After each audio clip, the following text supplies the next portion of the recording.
Muy bien, hemos llegado con esta clase sexta ya al final de este breve curso sobre la masonería, que nos ha parecido conveniente y prudente también ofrecer en este año en que se cumplen 300 de la oficial inauguración de la Gran Logia Unida de Inglaterra en Londres. Esta última clase va a ser una suerte de reflexión y meditación principalmente teológica. Yo en la primera clase aclaré que cuando uno trata de entender algo que en sí mismo es negativo, solamente lo puede entender por comparación con lo positivo. Eso es un principio metafísico y de metafísica del conocimiento, porque no se puede entender en sí mismo lo que es privación o carencia. La privación o carencia se entiende desde aquello real e intrínsecamente bueno que falta. Uno no puede apreciar la falta de algo si no conoce ese algo que falta. Es clarísimo eso, ¿no? Si no tuviésemos noción de lo que es la visión, no podríamos entender qué es la ceguera, ni pensarla siquiera, porque la ceguera no es algo positivo, que existe intrínsecamente o en sí mismo, es la privación de la visión. Esta es una dificultad que planteé en la primera clase acerca de la masonería. No se puede entender a la masonería en lo que tiene de privación, de negatividad, si no es en contraste con aquello de lo que es privación. Para iniciar esta clase de hoy, voy a hacer una breve recapitulación de dos puntos. Primero, hemos centrado este curso sobre la masonería en la esencia de la masonería como ligada a una ideología que es la del iluminismo. Entonces, vale la pena por lo menos volver a traer a la memoria que esa ideología implica principalmente un conjunto de errores que podemos resumir en la expresión naturalismo, negación de todo el orden sobrenatural. Por lo tanto, negación de la posibilidad de la revelación, negación de la existencia de una religión revelada, negación del misterio de la Iglesia, de los sacramentos, de la encarnación del, es decir, de la totalidad del misterio de la fe. Naturalismo que va asociado al inmanentismo, es decir, a cerrar la existencia humana sobre el mundo presente y no buscar más que los bienes de este mundo. Ese inmanentismo se manifiesta a su vez en el secularismo como actitud social, política e incluso pseudo-religiosa. Secularismo que absolutiza los valores inmanentes del tiempo y de la historia y desliga la historia de su finalidad trascendente. Es decir, desliga el tiempo de la eternidad y pretende ilusoriamente consumar los bienes eternos en el tiempo. En la última clase hemos hecho alusión a la presencia, a la infiltración de esta ideología aún dentro de la propia Iglesia. Ese fue el último punto que consideramos en la clase pasada. Y hacíamos alusión a esto a través de una imagen simbólica, ¿no? Que era ese letrero luminoso sobre la Basílica de San Pedro, sobre la cúpula de la Basílica de San Pedro. Pero quedó en el tintero hacer alguna alusión a cómo es posible eso, porque cómo es posible que una ideología, con todas sus consecuencias prácticas a su vez, y con todas las estrategias prácticas que van asociadas al ideológico, como una ideología que no solo es ajena a la fe de la Iglesia, sino que es contradictoria con ella, puede estar presente. Es evidente que eso nunca puede darse de una manera abierta, directa, sino a través de modalidades indirectas, solapadas. Por eso yo había puesto al final del esquema de la clase anterior, si es que lo tienen a mano, una serie de estrategias por las cuales es posible que esa ideología circule, y de hecho circula, dentro de la propia Iglesia. Y ahí puse estrategias ideológicas, el historicismo, el modernismo, la interreligiosidad como principio superador de la fe tradicional, el pastoralismo como desprecio del dogma que debe subordinarse a estrategias prácticas de cualquier orden, y el dialogismo como la postulación de una actitud en la cual la verdad queda siempre relegada en función de la diplomacia. Todas estas estrategias, que no son más que estrategias, cuando se absolutizan y cuando pretenden usurpar el lugar de la fe verdadera, son vías por las cuales se infiltra la ideología inmanentista en la propia Iglesia. Hay estrategias lingüísticas también. Esto ya viene desde la misma ideología masónica, pero esas estrategias lingüísticas se instalan a su vez en la Iglesia y hay palabras que funcionan como disparadores de concepciones ideológicas y de actitudes. Yo acá puse solamente una estrategia lingüística que suele usarse. Eso se dice, eso no se dice. Yo recuerdo, doy un ejemplo sencillamente, hace unos cuantos años me tocó hablar en unas jornadas que se hicieron acá en La Plata sobre teología, filosofía y ciencia. Y durante la locución que a mí me tocó hacer sobre el concepto de ciencia, yo hablé de cómo el concepto fenomenista de ciencia, inmanentista, estaba ligado en su raíz a la concepción nominalista y a dos rasgos típicos de la mentalidad protestante. Por un lado, que la razón no tiene alcance metafísico y que la contemplación del ser de las cosas es una iniquidad. Y segundo, lo cual lleva a la idea de que no es posible una ciencia metafísica. Y por otro lado, a la idea del pragmatismo. Toda la religión es pragmática, no sirve más que para los fines del mundo secular. Y lo mismo pasa con la actividad humana. La actividad humana queda encerrada dentro. Por lo tanto, una ciencia al servicio de la técnica y al servicio de los fines inmediatos de la práctica es una ciencia de esa matriz. Y asocié eso al origen como raíz, desde el punto de vista del pensamiento, a la concepción protestante del pecado original, ¿no? E hice alusión a que eso era una herejía que estaba condenada por el Concilio de Trento. Cuando salí, se me acercó una persona a decirme: pero eso, lo que usted dijo, no se dice más. Eso no se dice ahora. No se dice en el sentido de no se debe decir. ¿Cómo hablar de herejía? Después del Concilio Vaticano II no se dice eso. Muy bien. Fíjese usted, obviamente, si usted recorre todos los documentos del Vaticano II, no va a encontrar una sola línea que diga que no se debe usar la palabra herejía, ¿no? Bien. Pero el hombre hasta cierto punto tenía razón si uno advierte la prevalencia en los documentos de una actitud que podemos llamar pastoralista, en la cual lo dogmático queda fuera de juego, ¿no? Y se trata de otra cosa. Decir que en el vocabulario de la fe de la Iglesia la palabra herejía no se debe usar es un despropósito monumental. Por supuesto que sí, pero forma parte de una manera de pensar y de una manera de hablar. Ahí también hay una estrategia lingüística, porque si a usted el que le dice eso es alguien que tiene incluso autoridad dentro de la Iglesia y dice eso no se dice, usted se queda pasmado, ¿no? Si al que le corresponde enseñar le dice eso no se dice, ¿y cómo que no se dice? ¿Se dice o no se dice? ¿Hay herejía o no hay herejía? Sí, claro, pero no se dice. ¿Y cómo se dice? El error que separa de la comunión de la fe de la Iglesia se ha llamado siempre herejía. Ahí hay otra estrategia que es el modernismo. La Iglesia pasada está superada. Se crea la idea de, hay dos iglesias, una que existió hasta cierto momento, pongamos hasta el Concilio Vaticano II, y otra que empezó a existir ahí.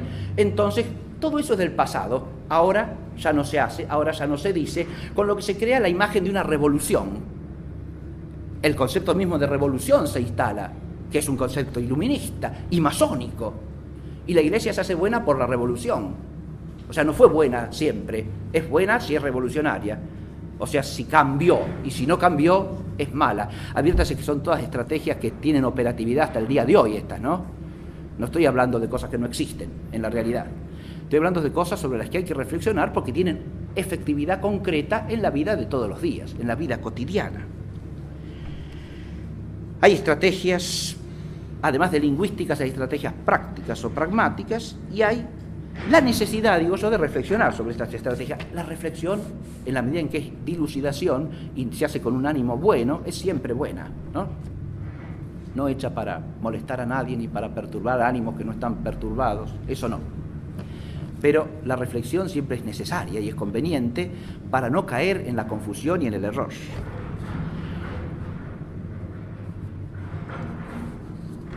Ahora sí voy a empezar con el tema directo de hoy, porque todo esto es un prolegómeno para desembocar en qué. Si uno quiere reflexionar realmente sobre estas cuestiones, tiene que dejarse iluminar por la palabra de Dios. Y esta clase yo quiero centrarla en eso, en dos textos de la Sagrada Escritura, que son los que están implícitamente mencionados en el título de la clase, que se llama La masonería, el misterio de iniquidad y el anticristo. Misterio de iniquidad y anticristo son dos expresiones que estoy tomando de la Sagrada Escritura y que si uno las quiere entender no tiene que asociarlas a lo que a uno se le antoje. Como todo texto de la Sagrada Escritura, como toda palabra revelada, no es lícito, no es legítimo asociarlas a lo que a uno quiera o a lo que a uno bien le parezca, sino que hay que entenderlas con el mayor rigor posible. En uno de los comentarios que releí para esta clase, se hace una cita de un autor, hay un exégeta y biblista italiano, se llama Ricciotti, que tiene una historia de Israel muy buena, una vida de Jesús también, muy usada en cierta época. Ricciotti hace una cita con respecto a cómo la figura de el anticristo ha sido usada por muchas personas distintas, asociando las personalidades concretas de su propio tiempo, ¿no?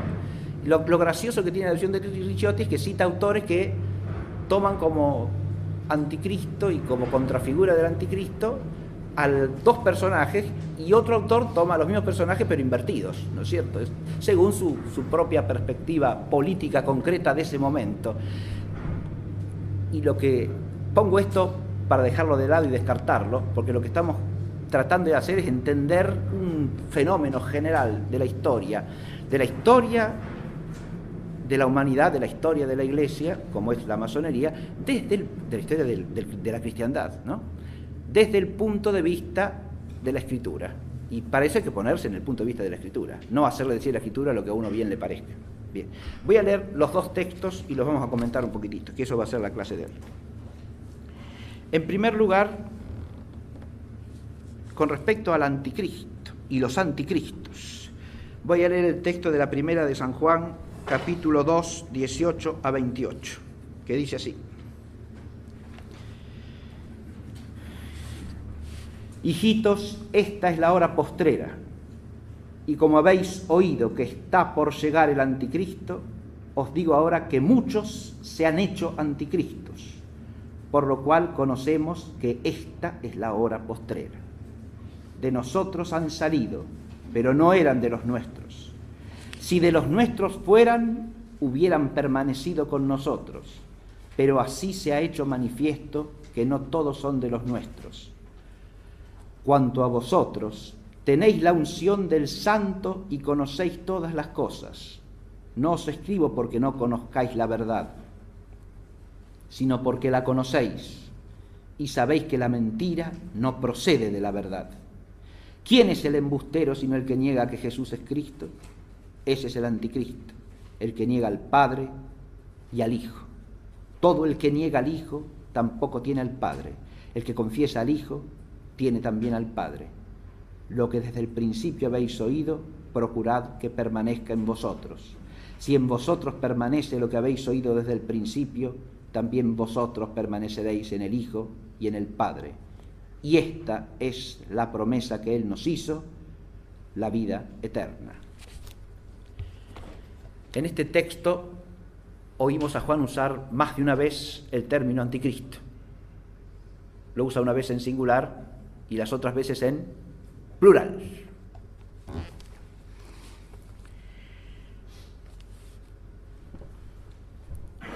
la bibliografía sobre el tema del anticristo. Es un nombre que aparece exclusivamente en San Juan, en el Apocalipsis de Juan, en las epístolas de Juan.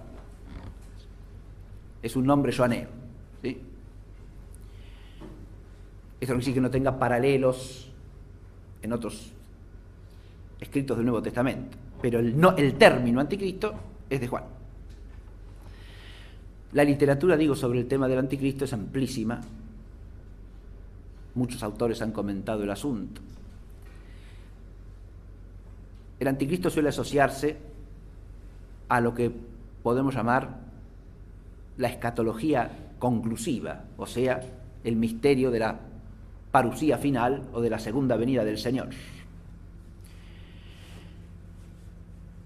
Pero este texto de Juan nos hace advertir que el misterio del anticristo, pensado desde el propio Juan, no se refiere solo a eso, se refiere a eso, ciertamente que sí, es decir, a la escatología conclusiva, como he dicho, ¿no? A los últimos días. Pero hay un concepto que aparece en este texto, que es el de la hora postrera o el tiempo final, que Juan entiende que ya se da en su propio momento. Se habrá oído eso, ¿no? Por lo cual conocemos que esta es la hora postrera.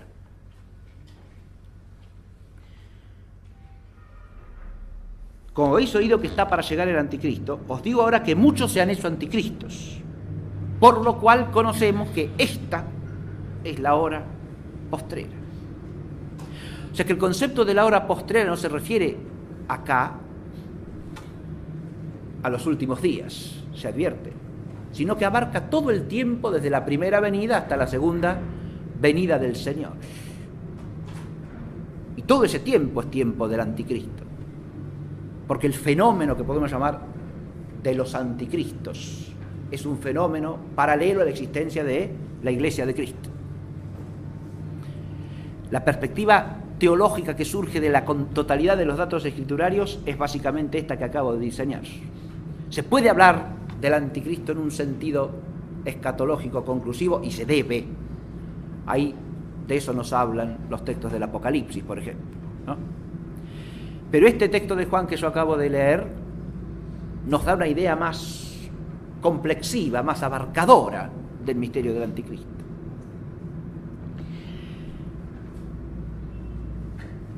Otra cuestión discutida amplísimamente es si el anticristo ha de entenderse en sentido personal o en sentido colectivo. Y de nuevo, primero que nada, las dos inteligencias no son excluyentes,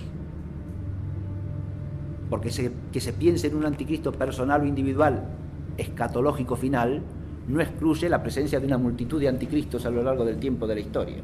Y que haya una persona que encabece a cierto grupo no quiere decir que sea ella sola la persona, sino que también hace alusión a un colectivo, ¿verdad? De manera tal que no son cosas que se contradigan entre sí, sino que hay que pensarlas de manera compositiva y con suficiente complejidad, dada la complejidad de la historia. Acá es claro que Juan no habla de una sola persona, por eso habla de anticristos en plural, habla de muchos. Pero además nos da un concepto. ¿A quién se llama anticristo en este texto de Juan? Primero que nada, da una característica. De nosotros han salido, pero no eran de los nuestros. Si de los nuestros fueran, hubieran permanecido con nosotros. O sea que estos, a los que llaman anticristos, han salido de entre nosotros. Se entiende, de entre los cristianos. Pero no eran de los nuestros. Claro, ¿cómo se entiende eso? Han salido de entre nosotros, pero no eran de los nuestros. Bueno, los exégetas acá también tienen que amacarse un rato para tratar de entender lo que dice Juan, pero resumiendo las distintas posibilidades de interpretación, hay una cosa que resulta clara. Juan acá está queriendo hablar de aquellos que aparentemente pertenecían a la Iglesia, pero no tenían una fe profunda, no estaban arraigados realmente en el misterio y por lo tanto no eran de los nuestros en ese sentido. ¿Está claro? Pero ahí nos encontramos con el misterio de la... Hay un misterio detrás de eso, ¿no? La fe auténtica, la perseverancia o no en la fe, que es siempre un don gratuito. A aquellos a los que les escribe, les dice que conocen la verdad porque tienen la unción del Espíritu, ¿se entiende? ¿Quién es el embustero sino que el que niega que Jesús es Cristo? Acá, verdad está asociado a la unción del Espíritu y el error difundido por quien miente, el mentiroso, el embustero, ¿no? Eso es lo que se opone a la verdad. Y eso es la esfera del anticristo, ¿no? Ahora, ¿quién es el embustero sino el que niega que Jesús es Cristo? Pregunta. Una pregunta retórica, ¿no? ¿Quién es el embustero, el mentiroso, sino el que niega que Jesús es Cristo? O sea que la mentira primordial está en el rechazo del misterio de Cristo. ¿Quién es el embustero? Ese es el anticristo. Ese es el anticristo, dice Juan. ¿Está claro? O sea, el que niega que Jesús es Cristo. Ese es el anticristo. El que niega al Padre y al Hijo. Y después explica por qué ha dicho esto. Porque él dijo, el que niega que Jesús es Cristo. O sea, el que niega al Hijo, como Hijo, unigénito del Padre, encarnado, que es el Salvador del mundo, ¿no? Ahora, el que niega al Hijo, también niega al Padre. Acá Juan se está haciendo eco de las palabras del Señor. El que os recibe a vosotros, le dice a los discípulos que envía, me recibe a mí y aquel que me ha enviado. Y el que os rechaza a vosotros, me rechaza a mí y a aquel que me ha enviado. Y el mismo Señor dice también, uniendo al Padre y al Hijo en una perspectiva de igual dignidad, nadie conoce al Hijo sino el Padre, y nadie conoce al Padre sino el Hijo y aquel a quien el Hijo quiera revelárselo. Estas palabras del Señor son las que están sonando acá y encuentran su eco en lo que dice San Juan, con fidelidad plena a la enseñanza del Maestro. El que niega al Hijo, niega al Padre. Nadie puede recibir al Padre si no recibe al Hijo. Nadie acepta al Padre si no acepta al Hijo. Todo el que niega al Hijo tampoco tiene al Padre. El que confiesa al Hijo tiene también al Padre. Lo que desde el principio habéis oído, procurad que permanezca en vosotros. Lo que desde el principio habéis oído, procurad que permanezca en vosotros. Fíjense, acá hay una expresión bellísima de Juan que se refiere a lo mismo de lo que habla Pablo en otro sentido. Pablo le dice a Timoteo, y en él a todos los obispos de la iglesia de su tiempo y hasta que el Señor vuelva, que custodien fielmente el depósito, ¿no? Y acá Juan lo dice desde el otro lado, desde los que tenemos que oír la predicación del depósito, ¿no? Se refiere al oído creyente. Hay una enseñanza de la fe y hay un oído de la fe, un oído creyente. Y lo que Juan nos dice es, lo que desde el principio habéis oído, procurad que permanezca en vosotros. Esto es un lema llamado a atravesar la historia entera de la Iglesia, ¿no? Ese es el oído que tenemos que tener. Lo que hemos oído desde el principio, hemos de procurar que permanezca en nosotros. Ese nosotros abarca a todos los cristianos de todos los tiempos. Desde Pentecostés, que estamos por celebrar, hasta que el Señor vuelva. Y en ese sentido, la hora final es toda una hora, ¿sí? Es una única hora. Que en los tiempos de la historia terrena pueden ser siglos, pueden ser milenios. Son lo que Dios quiera que sean. Y que solo Él sabe, porque eso, la medida temporal de eso, sabemos que no ha querido revelarla.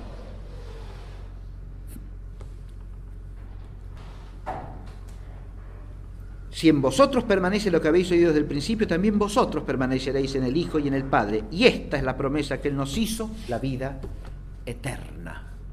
Fíjense cómo Juan parece saltar, es sorprendente esto, ¿no? Desde el conservar en el oído lo que se nos ha enseñado y lo que se nos ha prometido, a la vida eterna, ¿no? Esto es lo que se nos ha prometido, la vida eterna, porque esa fe nos hace participar de la vida divina, que es la vida eterna, ¿verdad? Esto es hay en la contemplación teológica de Juan, la vida del cristiano como vida de fe, que es inseparable de la fe que opera por el amor, expresión paulina que en Juan tiene perfecto paralelo, ¿no? Porque la fe y el ágape son inseparables. El ágape, que es amor de Dios por sobre todas las cosas y del prójimo en Dios y conforme al amor de Dios. Esa unidad perfecta de la fe y del amor son lo que constituye el núcleo de la vida eterna, con la diferencia de que mientras estamos en el tiempo oímos en fe, vemos como en espejo y en enigma, para usar la expresión de Pablo, no tenemos la visión. Eso es propio de la plenitud consumada de la vida en la gloria de Cristo.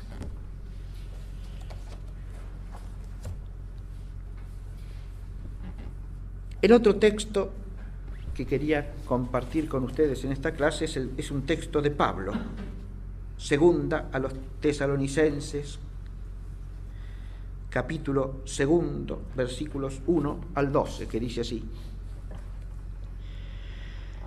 Por lo que hace a la venida de nuestro Señor Jesucristo y a nuestra reunión con Él, os rogamos, hermanos, que no os turbéis ligeramente, perdiendo el buen sentido, y no os alarméis ni por espíritu, ni por discurso, ni por epístola atribuida a nosotros, como si el día del Señor estuviese inminente. Que nadie en modo alguno os engañe, porque antes ha de venir la apostasía, y ha de manifestarse el hombre del pecado, el hijo de la perdición, que se opone y se alza contra todo lo que se dice Dios o es adorado, hasta sentarse en el templo de Dios y proclamarse Dios a sí mismo. ¿No recordáis que estando entre vosotros ya os decía esto? Y ahora sabéis qué es lo que le contiene, hasta que llegue el tiempo de manifestarse, porque el misterio de iniquidad está ya en acción. Solo falta que el que le retiene sea apartado. Entonces se manifestará el inicuo, a quien el Señor Jesús matará con el aliento de su boca, destruyéndole con el esplendor de su venida. Aquel inicuo, cuya venida por acción de Satanás irá acompañada de todo género de portentos, señales y prodigios engañosos y de seducciones de iniquidad para los destinados a la perdición, por no haber recibido el amor de la verdad que los salvaría. Por eso Dios les envía un poder engañoso para que crean en la mentira y sean condenados cuantos, no creyendo en la verdad, se complacieron en la iniquidad. Texto de una riqueza extraordinaria de San Pablo, ¿no? Es donde aparece la otra expresión que está en el título, misterio de iniquidad, el misterio de iniquidad. Este texto de San Pablo, exegéticamente, es sumamente problemático. Tiene una serie de dificultades que han dado lugar en la tradición exegética a variantes numerosas. Yo no voy a exponer eso en modo alguno, pero tengo que decirlo. Lo único que me interesa es fijar la atención sobre esa expresión, misterio de iniquidad, en cuanto que hay en este texto de San Pablo, en alusión al misterio de iniquidad, algo que es convergente con lo que acabamos de oír en el texto de San Juan. San Juan, hablando de los anticristos, dice que ya han aparecido muchos. La hora final ya está comenzada. Y Pablo nos dice acá, porque el misterio de iniquidad está ya en acción. Viene de decirles que no se dejen despistar por lo que les dicen otros, como si el día del Señor estuviese inminente.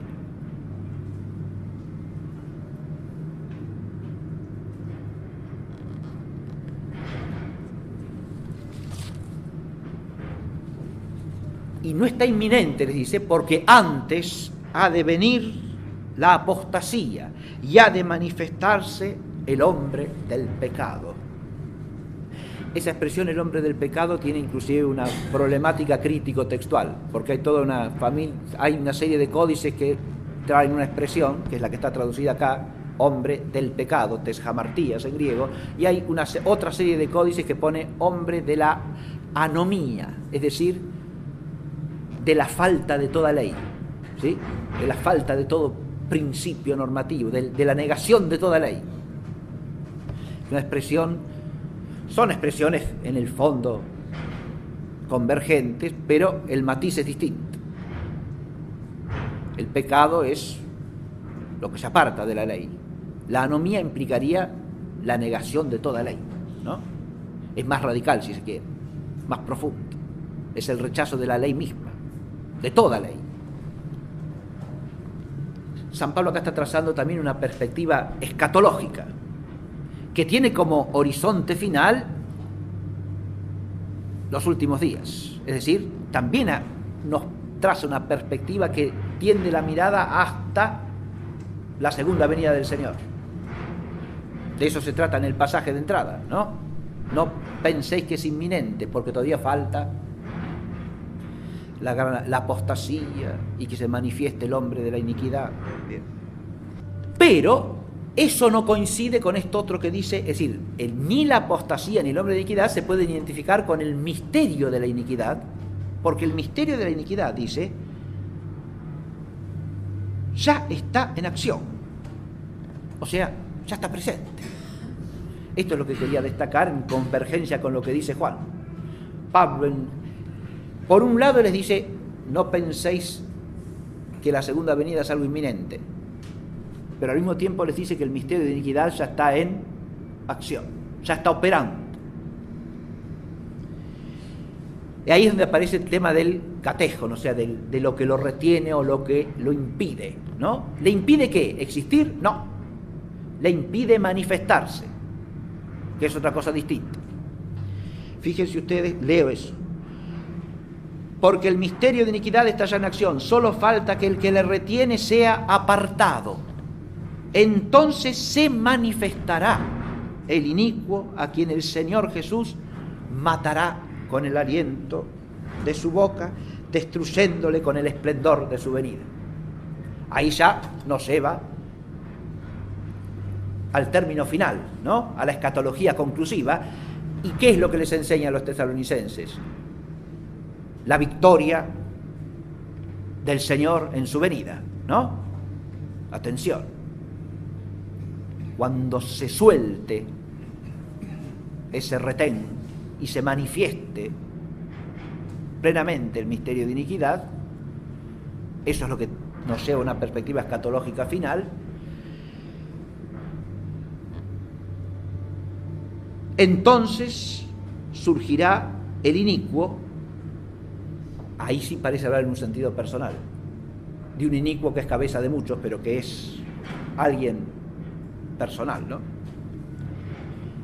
A quien el Señor Jesús matará con el aliento de su boca, destruyéndole con el esplendor de su venida.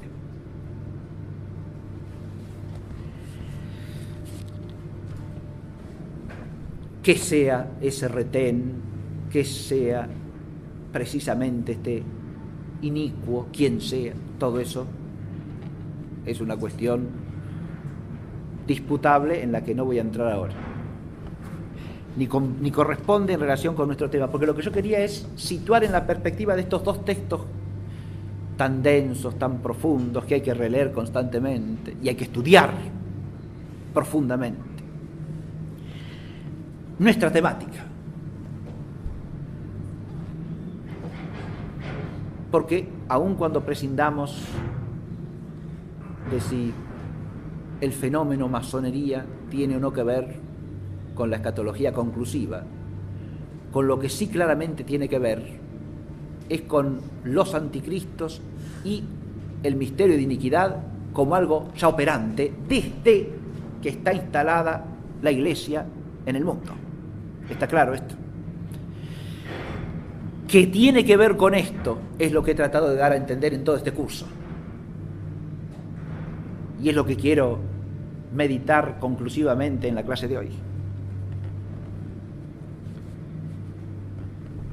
En primer lugar, tiene que ver con el misterio del anticristo tal cual aparece en el texto de Juan que hemos leído. Y la respuesta afirmativa se impone. Porque dice así Juan, que el anticristo es el que niega que Jesús es el Cristo. Y esa negación del misterio sobrenatural de Cristo, verbo encarnado y redentor, es constitutiva de la ideología y de la acción de la masonería desde su origen y mientras existe. De modo que forma parte de ese misterio colectivo del anticristo del que habla Juan en la epístola. No que ese misterio se reduzca a la masonería, no, pero forma parte de eso. Es la negación del misterio de Cristo como misterio sobrenatural y es la negación del misterio trinitario. Recuerden cuando hablamos de los orígenes, yo hice alusión, ¿no?, al antitrinitarismo del siglo XVI como una de las vías fundamentales del origen concreto de la masonería inglesa, ¿no? La correlación de los antitrinitarios que de Polonia y de Holanda emigran a Inglaterra, donde son recibidos y empiezan a circular clandestinamente, ¿no? Siglo XVII, mediados del siglo XVII.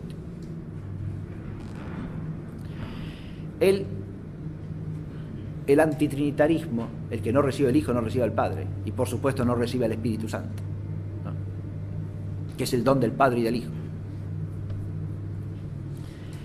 Es otro signo fundamental de la masonería. Se puede encubrir bajo la vestimenta de un tolerantismo religioso universal, que no es más que la declaración de antitrinitarismo, porque si la Trinidad no es más que una representación religiosa entre otras, no se recibe ni al Hijo, ni al Padre, ni al Espíritu de ambos. Y también la podemos contemplar desde ese misterio de iniquidad del que habla San Pablo. El texto de San Pablo tiene unas expresiones que quiero releer al respecto.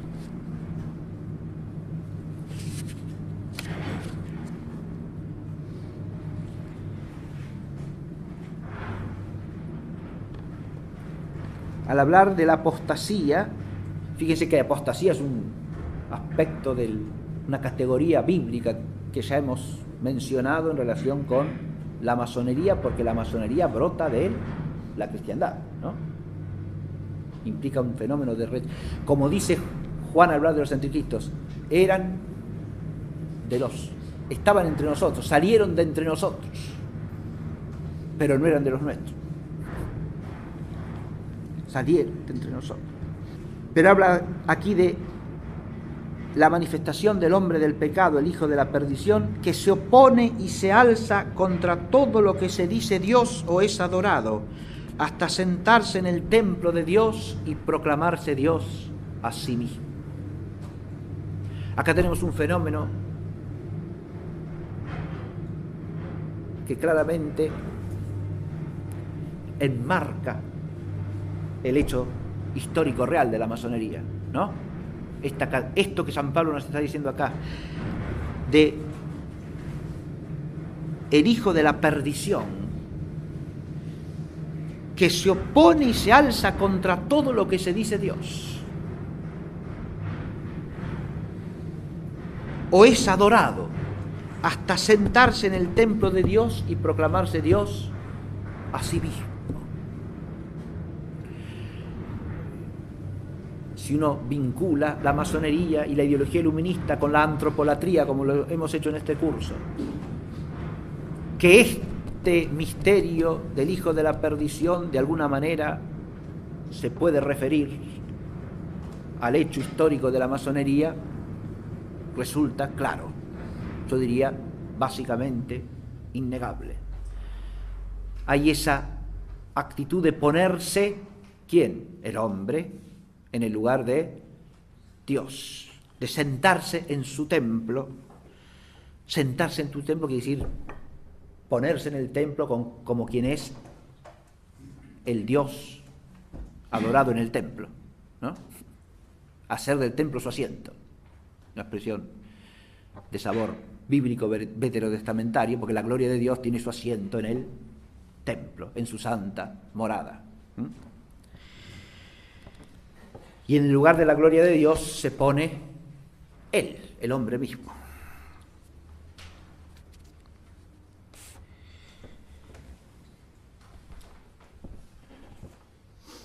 Es incluir el fenómeno masonería, que se puede estudiar históricamente, filosóficamente, teológicamente, en este marco bíblico, implica también contemplarlo escatológicamente,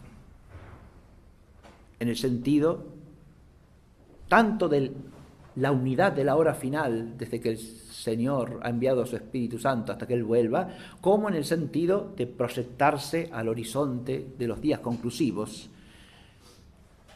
en este segundo caso sin pretender saber lo que no sabemos, pero sí con la actitud lúcida de discernir las señales que están puestas en la propia Escritura, ¿no? Insisto, sin pretender cálculos de tiempo de ninguna índole, porque es la propia Escritura la que nos pone el límite a ese respecto, es la propia palabra del Señor, que nos dice que eso no le ha sido dado revelarlo. ¿Cuándo? El día y la hora.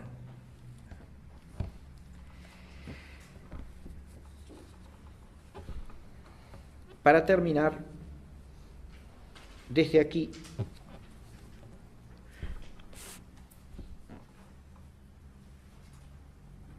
lo único que quiero hacer es una meditación con un mínimo orden, pero una meditación un poco más suelta, acerca de el misterio central de la fe y la masonería.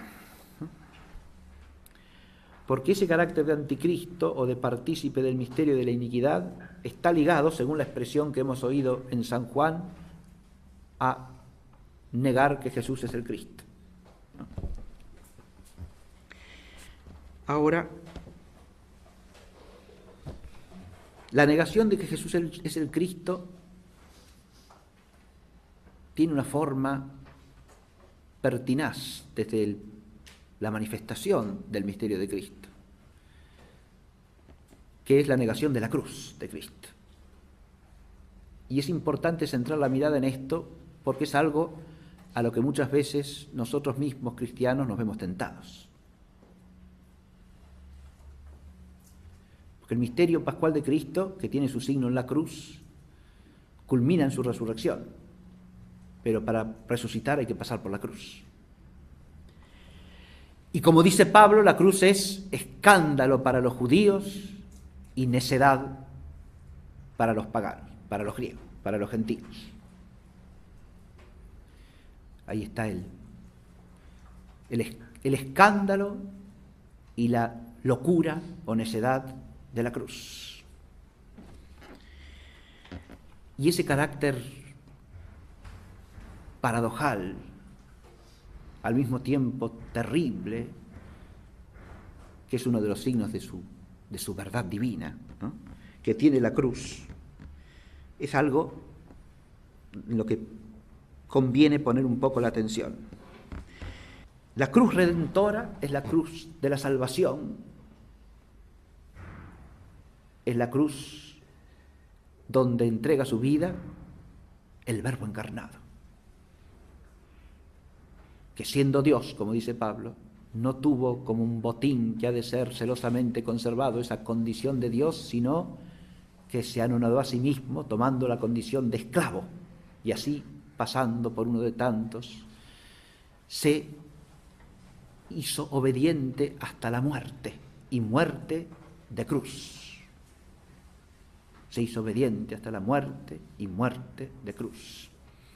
Es este misterio estremecedor, ¿no?, del abajamiento del Rey, el Rey de la gloria, en la cruz, patíbulo infamante, lo que muchas veces el mundo quiere borrar. Y lo que nosotros tenemos que tratar de que no sea borrado de nuestro oído de fe, ¿no? Como decía, conservad, retened todo lo que habéis oído desde el principio. Y el misterio de la cruz que salva es centro de esa fe que hemos oído desde el principio. Esa cruz de Cristo es la gloria de Jerusalén, la única gloria. Jerusalén es la ciudad santa, sí. ¿Por qué? Y porque es la ciudad donde murió el Cordero que quita el pecado del mundo. Jerusalén no tiene ni puede tener otra gloria. La gloria definitiva de Jerusalén no es el templo de Salomón. No, señor. La gloria de Jerusalén no es ni puede ser la mezquita de la Roca. La gloria de Jerusalén ni siquiera es la Basílica del Santo Sepulcro, porque esa es el memorial de la gloria de Jerusalén. La gloria de Jerusalén es el Señor, y es el Señor crucificado y resucitado. Él es el Rey de la gloria. Dice el salmista en un salmo que se canta siempre en la fiesta de la Ascensión, refiriéndose a la entrada del templo de Jerusalén: puertas, alzad vuestros dinteles, levantaos puertas antiguas, porque va a entrar el Rey de la gloria. ¿Quién es el Rey de la gloria? El Señor, el fuerte, el poderoso. Él es el Rey de la gloria. Él, el Rey de la gloria, es el Señor crucificado. Por eso la cruz de Cristo es la gloria de Jerusalén. Y la cruz permanece mientras el mundo da vueltas. Este es el lema de la orden cartujana, ¿no? Y el silencio de la cartuja, que debe formar parte de la vida espiritual de todo cristiano de alguna manera, aunque no sea como para un cartujo, ¿no? Es algo necesario para entender realmente esto, comprenderlo, hasta diría yo saborearlo, ¿no? La cruz de Cristo permanece, porque el misterio de salvación es más profundo que todas las cosas del mundo. El mundo podrá extraviarse cuanto se quiera, pero eso no suprime la cruz de Cristo. Al contrario, la cruz de Cristo permanece, porque la cruz de Cristo es la palabra definitiva de Dios. Es la palabra salvadora, es la palabra que nos da la vida eterna, como decía Juan.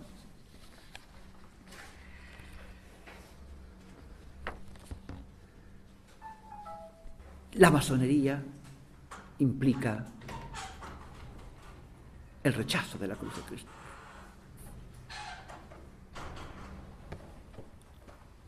Es la negación de la cruz. Hasta se esfuerza por borrar la cruz de todo lugar público. Ahora en Alemania hay una gran discusión últimamente, porque han restaurado, como hacen los alemanes magníficamente, un edificio que estaba ruinoso, ¿no? Y arriba, rematando la cúpula de ese edificio, el edificio era un edificio público de la época del imperio, que duró de 1870 a 1914, ¿no? De 1918, perdón, no 14. 14 empezó la guerra. Lo que llama el Segundo Reich, ¿no? Bien. Contenía una capilla luterana, y la coronación de todo el edificio, un edificio enorme, era una cúpula coronada por una cruz. Y ahora lo están restaurando para que sea sede de no sé qué organismo público, de una biblioteca, de un museo, de no sé qué cosa.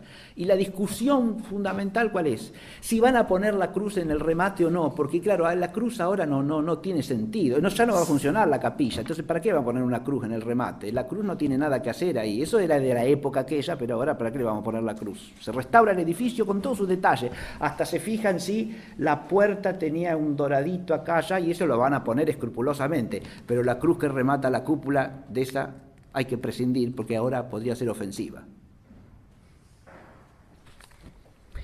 Es un ejemplo nada más, un ejemplo entre muchos. Además de la cruz, yo he puesto acá el misterio de la encarnación del Verbo, la encarnación del Logos. Y este es el otro aspecto fundamental que vemos rechazado por toda la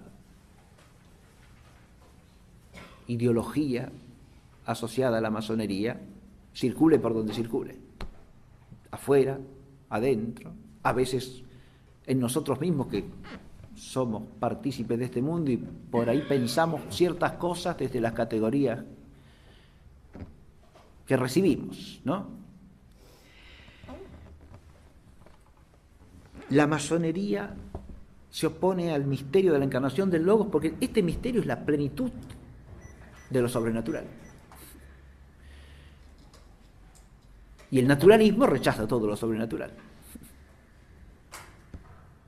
Si nosotros fijamos nuestra mirada en esto, si predicamos esto, no solo con la palabra, si es que nos toca, enseñándolo de la manera en que nos toque, transmitiéndolo, diciéndolo, sino además lo vivimos en nuestras actitudes, en nuestros gestos, entonces el misterio permanece vivo y permanece irradiante. ¿Vivir qué? Este misterio de la encarnación del Verbo. El misterio de la encarnación del Verbo que es el centro de toda la historia de la salvación y la culminación del designio de Dios. Porque toda la naturaleza existe para el orden sobrenatural, pero todo el orden sobrenatural existe para el Verbo encarnado y para su gloria, que es lo que constituye teológicamente, según el lenguaje teológico, el orden hipostático, que es el orden de las tres divinas personas. Y el Logos es el Hijo unigénito del Padre, coeterno y consubstancial con Él. Nosotros podemos a veces correr el riesgo de que estas cosas nos suenen a algo que... ¿Pero qué tiene que sentir? ¿Qué sentido tiene hablar de todo eso cuando pasa esto y pasa esto en el mundo? Si nos da la impresión que hablar del misterio de la Trinidad y de la encarnación del Verbo ha perdido sentido, los que hemos perdido el oído de la fe somos nosotros. ¿Está claro esto? Es decir, si nos da la impresión de que estas cosas son irrelevantes y que lo relevante es atender a esta cuestión de la política o a esta otra, así se hace esto o se hace esto otro, que también es relevante, por supuesto, y hay que atenderlo. Pero si nos parece que eso es lo único importante y lo más importante, que es la verdad de la fe, no nos parece importante, nos hemos dejado desfigurar también en nuestro espíritu y en nuestra mente por el mundo. Y no valoramos ni estimamos primero las cosas que son primeras. Hay un orden acá, una jerarquía que es la que tiene que estar clara en nuestro espíritu y la que tenemos que vivir, ¿no? Yo dije, todo lo natural existe para el orden sobrenatural. Claro. No se puede decir, como veíamos al final de la clase, la tierra primero. ¿Cómo va a ser la tierra primero? Porque la tierra con todo lo que contiene existe para el hombre. Naturalmente ya, que es la única criatura hecha por Dios a su imagen según su semejanza. Pero el hombre no existe para sí mismo, el hombre existe para Dios. Y no naturalmente, sino así como dice la Biblia. Dios lo creó a su imagen, según su semejanza, para que sea su hijo. Y no de cualquier manera, sino por la gracia. Es decir, por la participación de un don que trasciende su naturaleza. Por eso todo lo natural existe para el orden sobrenatural. Y todo el orden sobrenatural, insisto, existe ¿para qué? Todo el orden de la revelación, de la gracia, de los sacramentos, existe para el orden hipostático, es decir, para gloria de la Trinidad Santísima, por Cristo, con Él y en Él, que es el Hijo unigénito que se ha hecho carne, para la redención del mundo. y es el rey del universo. El orden y el sentido es algo que tenemos que tratar de recuperar constantemente frente a un mundo que distorsiona todo orden, desprecia todo orden, rechaza todo orden e incluso desprecia todo sentido, promueve el sinsentido, lo proclama, lo vocea, lo cual ya es obviamente satánico, ¿verdad? Proclamar la primacía del sinsentido.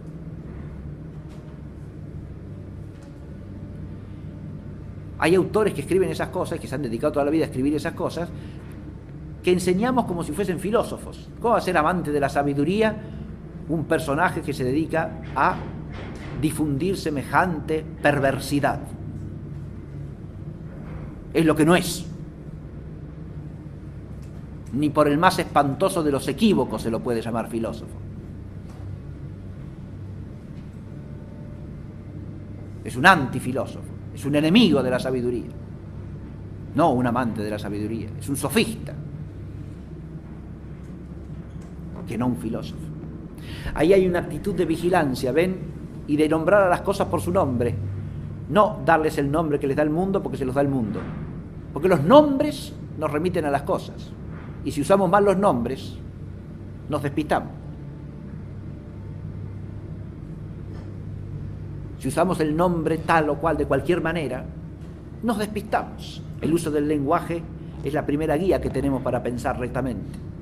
Y si hablamos mal, pensamos mal. Y si los nombres los usamos mal, si nombramos a las cosas no solo por un nombre que no le corresponde, sino por el nombre que es antitético del nombre que le corresponde, entonces nos perdemos. Nos perdemos por lo menos en la relación con las cosas. No sabemos de qué estamos hablando. Si todos los nombres se nos tornan equívocos, si cuando decimos libertad no sabemos de qué hablamos, si cuando decimos filosofía no sabemos de qué hablamos, si cuando decimos paz no sabemos de qué hablamos, si cuando decimos hombre no sabemos de qué hablamos, si cuando decimos Dios no sabemos de qué hablamos, todos los nombres se nos tornan equívocos, se nos trastuecan, se nos confunden, entonces estamos sumergidos en la oscuridad. Y ya no hay camino que caminar ahí, ¿eh? Somos juguetes de algún poder que nos maneja, ¿verdad? Que para eso es la confusión. La confusión degrada al hombre, lo irracionaliza y lo hace juguete de fuerzas oscuras, a las que se opone tanto la razón como la luz de la fe, pero sobre las que no puede vencer la razón sola, sino solo la luz de la fe y la vida conforme a la fe. Y el misterio de la encarnación implica la transfiguración y el reino. El hombre, por la gracia de Cristo, es hecho hombre nuevo, hombre transfigurado. Acá hay una cuestión importantísima para confrontar todo misterio de iniquidad, todo anticristianismo y a la masonería en ese ámbito. Y es vivir este misterio de la transfiguración. ¿Qué quiere decir eso? Hacerse partícipe de la gracia de Cristo eficazmente, ¿no? Cada uno con su vida y la comunidad como comunidad, y la sociedad como sociedad, y la cultura, todo. Fíjense que todas las estrategias masónicas desde el origen hasta hoy, mientras dure la masonería, vuelvo a usar esa expresión, implican ir quitándole al influjo de la gracia de Cristo diversos sectores de la realidad. El orden jurídico, el orden político, la vida social en su conjunto, la familia. En lugar de ordenarse según la ley de Cristo, todo eso, el Estado, la ley, la familia, va siendo progresivamente sustraído, ¿no? El fenómeno es complejo, porque para que pase eso hay que demonizar el orden social cristiano, la familia cristiana, convertirlos en una patraña sin sentido, ¿no? En algo malo que hay que combatir, en el antiguo régimen que hay que eliminar, porque era injusto, perverso, maligno, ¿no? Y viene la revolución que nos salva de todo eso, es la verdadera salvadora, no Cristo, ¿no? Y entonces nos da la Constitución salvadora, nos da la ley humana salvadora, etcétera, etcétera. Y hemos caído en una confusión total. cuyo efecto final ¿cuál es? Sustraer, insisto, progresivamente sectores, vastos sectores de la vida humana concreta del influjo de la luz, de la verdad y del influjo de la gracia de Cristo. Todas las formas de secularismo, de laicismo, de irreferencia, o sea, de no referir la actividad humana en el tiempo a lo eterno, por Cristo, con Él y en Él. Las artes, los oficios, las profesiones. Las profesiones. Ayer me dieron una fotocopia porque les pedía, yo tengo en el seminario algunos alumnos que son redentoristas, ¿no? Entonces, les doy filosofía del derecho entre las materias que les doy. Y entonces les pedí que me hicieran una fotocopia del dodecálogo de San Alfonso María de Ligorio para los abogados, ¿sí? No sé si lo conocen. Ahí pone San Alfonso una serie de preceptos referidos a cómo debe comportarse un abogado para realizar su oficio cristianamente, ¿no? Dije los oficios, y me vino enseguida este ejemplo porque lo estuve leyendo ayer, ¿no? El abogado, oficio hecho cristianamente. Y eso que dice ahí del abogado se puede decir del carpintero, del herrero, de todo, ¿sí?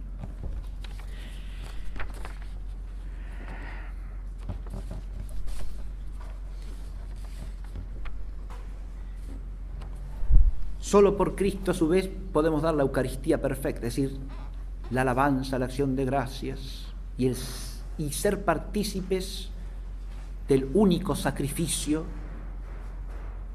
redentor, el que ha abolido todos los sacrificios de la antigua alianza, que no eran más que prefiguración y preparación, de lo cual es signo el desgarramiento del velo del templo en el momento de la muerte del Señor en la cruz. El velo se ha desgarrado porque la economía de la antigua alianza ha llegado a su fin, y ha llegado a su fin por el único sacrificio redentor consumado por Cristo en la cruz, que tiene su memorial en la Santísima Eucaristía. La Eucaristía es la acción de gracias perfecta que el Hijo tributa al Padre, y solamente por medio de Él podemos alabar, glorificar y dar gracias al Padre en el Espíritu.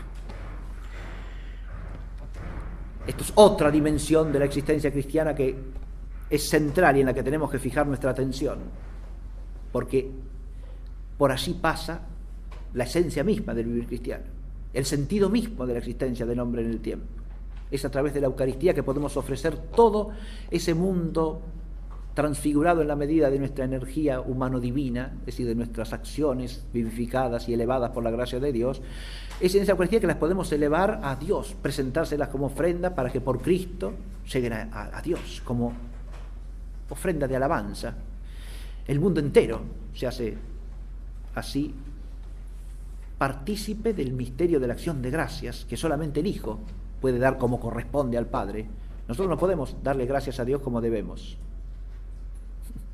Recordemos eso que dice Santo Tomás, que la religión es parte anexa a la virtud de la justicia, no es parte realmente subjetiva. ¿Por qué? Porque le falta una nota de la justicia en sentido perfecto a la virtud de religión. La justicia exige que demos tanto como debemos, y a Dios no le podemos dar nunca tanto como debemos. Nunca hay equidad ahí, porque siempre le damos menos. Tenemos que dar todo lo que podemos, dice Santo Tomás, todo lo que podemos. Pero aunque demos todo lo que podemos, nunca damos lo que debemos, ¿no? Siempre le debemos más. El único que da una oblación perfecta al Padre es el Hijo, porque es Dios como el Padre. En su dignidad divina hay una correlación y hay una alabanza condigna, de la que Él condesciende a hacernos partícipes a nosotros. Por eso decir, como decimos en el diálogo introductorio del prefacio de la liturgia romana, es digno y es justo, ¿no?, darle gracias. Es justo y necesario, te traduce. Dignum et justum est. Dignum, es digno. Pero hay con dignidad solamente porque está Cristo en medio. Nosotros somos siempre no condignos e indignos.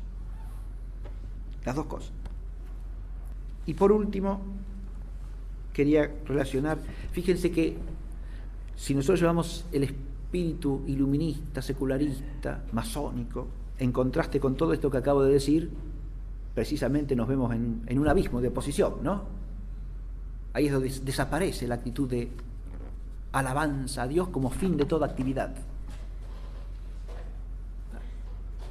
Y como la raíz de toda actividad, esa transfiguración de todas las energías naturales por la gracia en instrumento de la edificación del reino.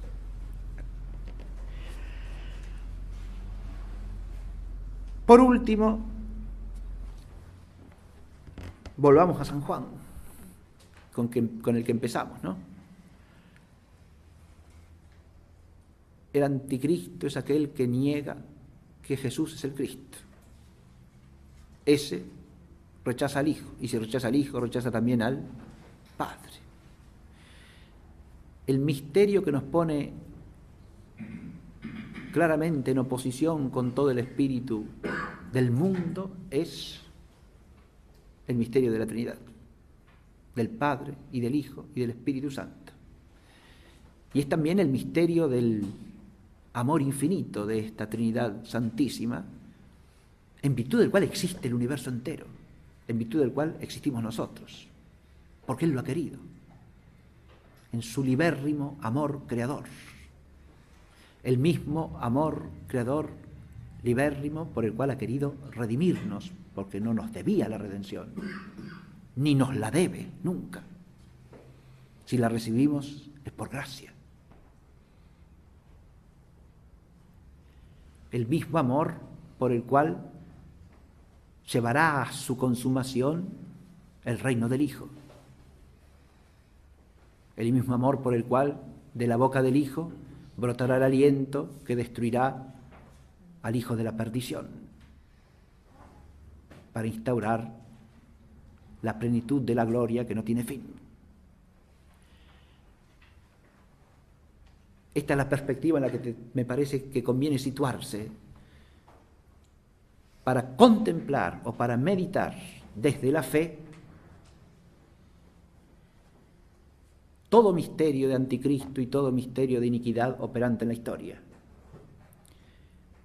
Y con la clara y firme convicción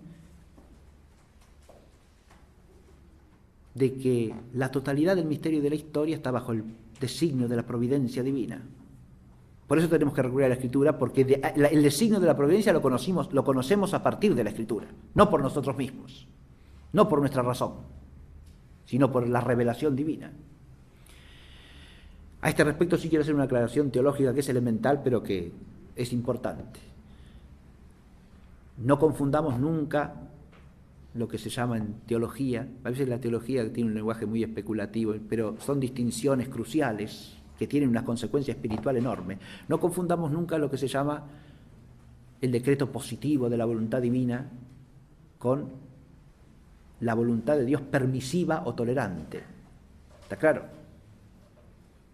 Los males Dios los permite o tolera, nunca los quiere. Dios no puede sino querer el bien. Es como eso no es una impotencia, no, la impotencia es poder querer el mal.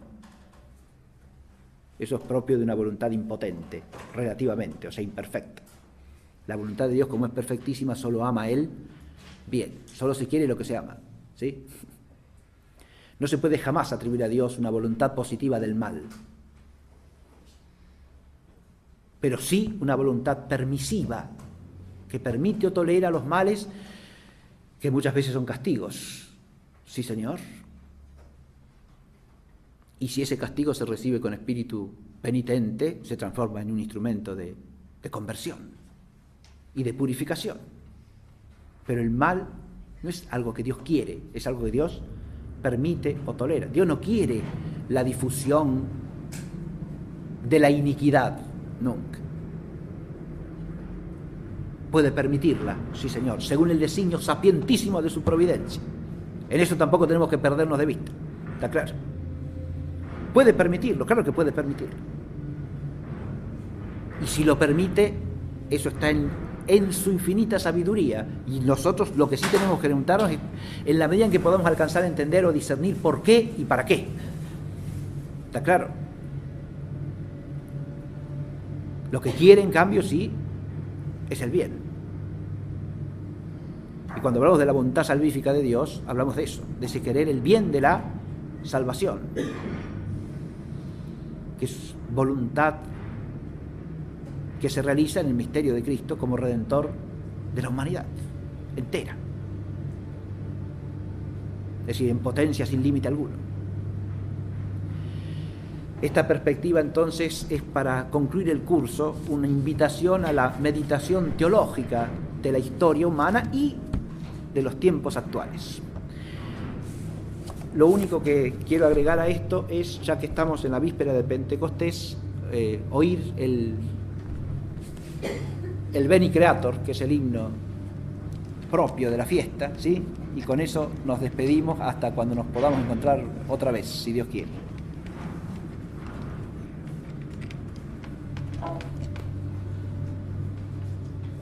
Está bien.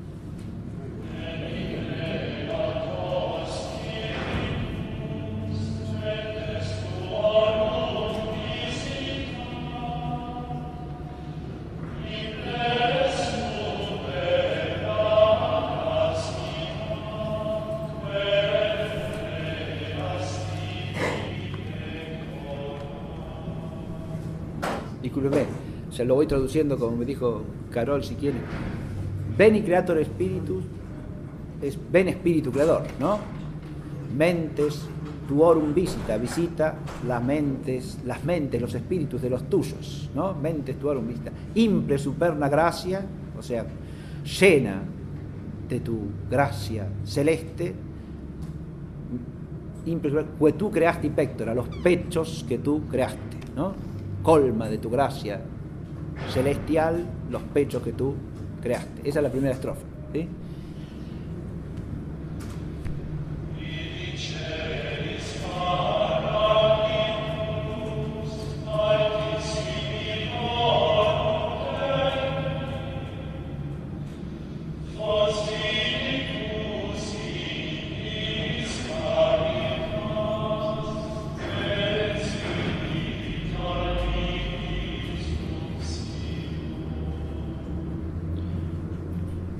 Tú que eres llamado Paráclito, ¿no?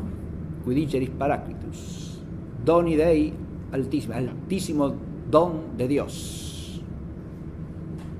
Fuente viva, fuego, caridad, ¿no? Fons vivus ignis caritas, et spiritualis unctio, es decir, y unción espiritual, ¿no? Fons vivus ignis caritas, et spiritualis unctio. Fuente viva, fuego, caridad. Es hermosa esa sucesión de estas tres expresiones, ¿no? Poéticamente, fuente viva, que nos hace sentir el frescor de la fuente, ¿no? De una fuente, de un arroyito de agua clara que está surgiendo. Fuente viva y al mismo tiempo fuego, ese fuego luminoso que enciende, que da vida, ¿no? Fuego. Fuente viva, fuego, caridad. La caridad resume las dos cosas, porque la caridad nos enciende, nos ilumina, apaga nuestra sed, nos limpia, nos refresca, nos lava, como el agua viva, como la fuente de agua viva. Y unción espiritual, ¿no? Unción, esa es la unción de Dios, la unción.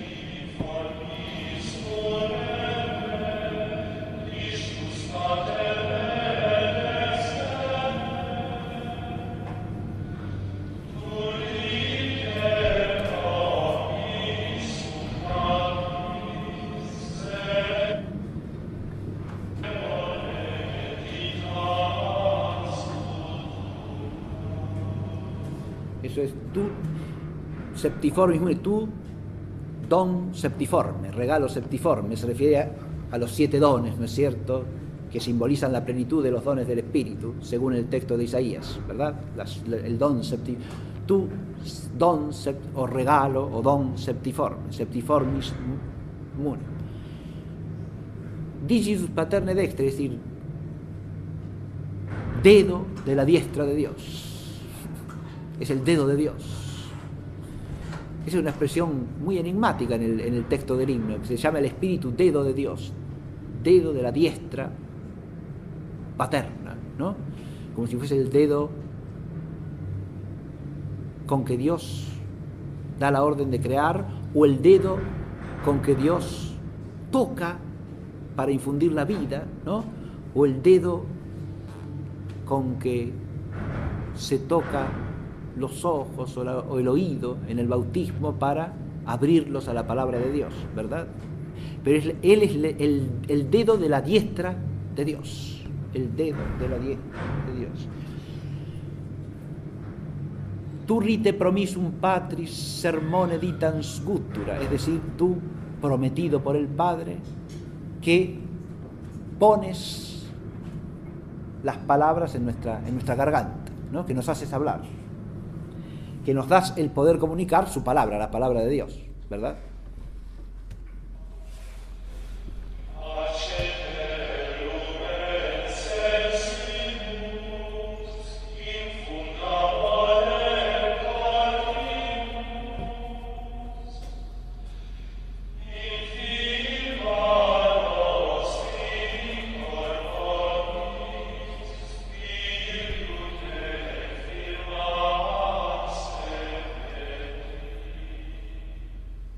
Esto es accende lumen sensibus, ¿no? Enciende la luz en nuestros sentidos, accende lumen, la luz para nuestros sentidos, accende lumen sensibus, infunde amorem cordibus, o sea, infunde el amor en nuestros corazones.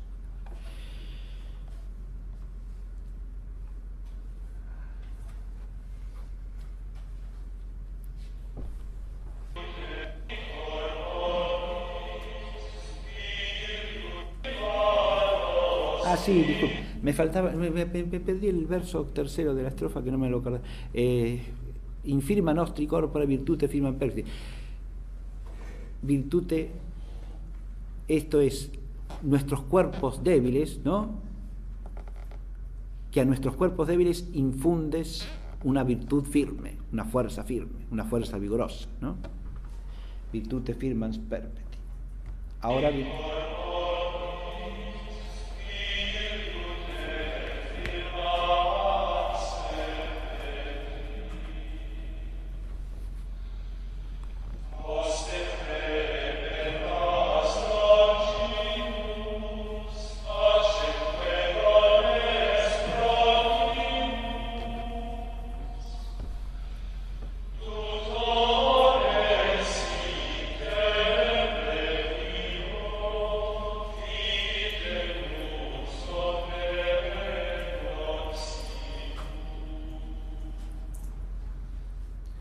Ostem repelas longe, es decir, echa lejos de nosotros al enemigo. ¿Sí? Ostem repelas longius. Pacemque donem protimus. Danos siempre el don de la paz, ¿no?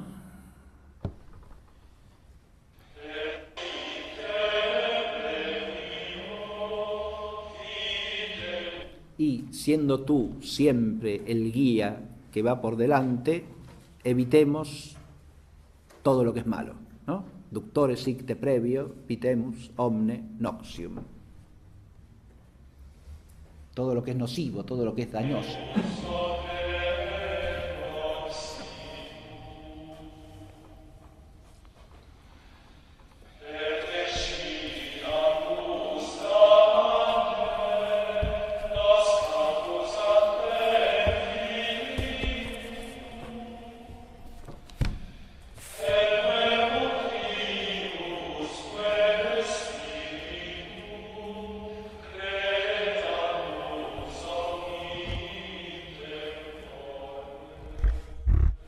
Ya, esto es la última estrofa en realidad, que es como una doxología trinitaria, ¿no? Per te siamus da patrem, da que por ti sepamos acerca del Padre, conozcamos al Padre. Per te siamus da patrem, noscamus atque filium, y conozcamos también al Hijo. Teque utriusque spiritum, y a ti, el espíritu de entrambos, credamus omni tempore, creamos en todo tiempo, ¿no? Sepamos, conozcamos, creamos, están unidos, son tres verbos paralelos, digamos, es un paralelismo, en relación a las tres divinas personas, ¿no? Pero el conocimiento de la Trinidad nos lo comunica el Espíritu Santo, ¿no?, que viene a nosotros.